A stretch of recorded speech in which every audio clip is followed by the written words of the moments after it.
আজকের রেসিপিটি নামে যেরকম মহারানী, স্বাদেও ঠিক তেমনই মহারানীর মতো। এরকম একটা স্মুথ সিল্কি চিকেনের রেসিপি বানাতে চাইলে অবশ্যই ট্রাই করতে পারেন।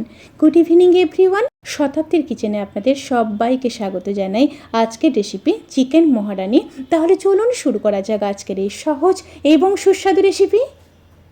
প্রথমে একটি ভাজা মশলা রেডি করে নেব। তার জন্য নিয়ে নিয়েছি 1 চামচ মৌরি, 1 চামচ জিরে, 1 চামচ ধনে, 8-10টা গোলমরিচ, 3টে শুকনো লঙ্কা, বড় এলাচ 2টো, ছোট এলাচ 5টা, লবঙ্গ 3টে, দারচিনি খুব সামান্য, জয়িত্রী নিয়েছিও খুব সামান্য, জায়ফল খুব সামান্য।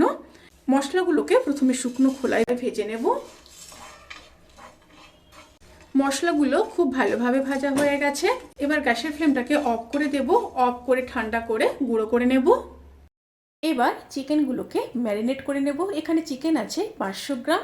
চিকেনগুলোকে ম্যারিনেট করার জন্য দিয়ে দেব পরিমাণ মতো লবণ, 1 চামচ রসুন বাটা, 1 চামচ আদা বাটা, 100 গ্রাম টক দই দিয়ে চিকেনগুলোকে খুব ভালোভাবে ম্যারিনেট করে নেব। ম্যারিনেট করে 1 থেকে 1.5 ঘন্টা অতি অবশ্যই ম্যারিনেশনে রাখতে হবে। চিকেনগুলো খুব ভালোভাবে ম্যারিনেট করে নিয়েছি। এবার একটা মশলা রেডি করে নেব। তার জন্য নিয়ে নিয়েছি 10-12টা কাজু আর 5-6টা আমন্ড। কাজু আর আমন্ডকে খুব ভালোভাবে পেস্ট করে নেব। প্রথমে প্যানের মধ্যে দিয়ে দেব প্রায় 50 ml মতো সাদা তেল,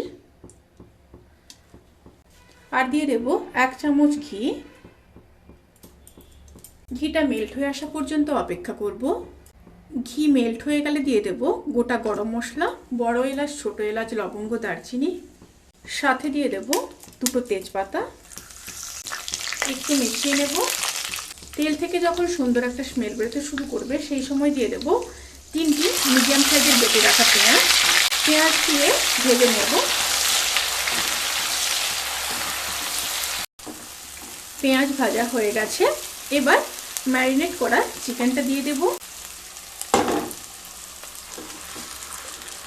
চিকেন দিয়ে খুব ভালোভাবে মিশিয়ে নেব মশলার সাথে। মশলার সাথে খুব ভালোভাবে মিশিয়ে নেওয়ার পরে চিকেনগুলোকে 10 থেকে 12 মিনিট লো টু মিডিয়াম স্টিমে রান্না করে নেব। মাঝখানে মাঝখানে কিন্তু অতি অবশ্যই 1-2 বার নেড়ে নিতে হবে। চিকেনগুলোকে 10 মিনিট রান্না করে নেওয়ার পরে এবার দিয়ে দেব 2টো কাঁচা লঙ্কা, কাজু আর আমন্ড বাটা, আর দিয়ে দেব ভেজে গুঁড়ো করে নেওয়া মশলা।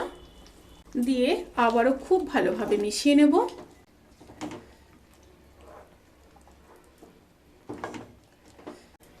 খুব ভালোভাবে মিশিয়ে নিয়েছি।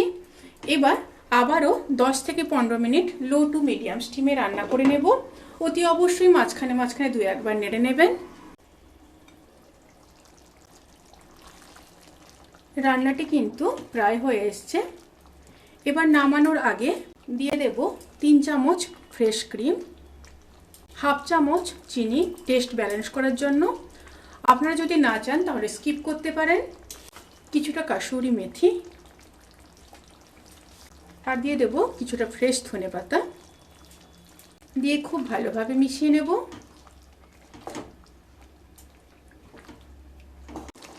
খুব ভালোভাবে মিশিয়ে নিয়েছি। এবার গ্যাসের ফ্লেমটাকে অফ করে দেব। অফ করে ঢাকা দিয়ে 15 থেকে 20 মিনিট স্ট্যান্ডিং টাইমে রেখে তারপর সার্ভ করব। রেসিপিটি কেমন লাগলো প্লিজ কমেন্ট করে জানাতে কিন্তু ভুলবেন না। যদি ভালো লেগে থাকে তাহলে সাবস্ক্রাইব করে পাশে থাকা বেল আইকন প্রেস করে নোটিফিকেশান অল করে রাখবেন।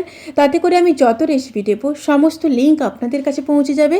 আপনারা সবাই ভালো থাকবেন, সুস্থ থাকবেন, সাবধানে থাকবেন। আজকের মতো এই পর্যন্ত। পরের ভিডিওর জন্য অপেক্ষা করুন। টাটা।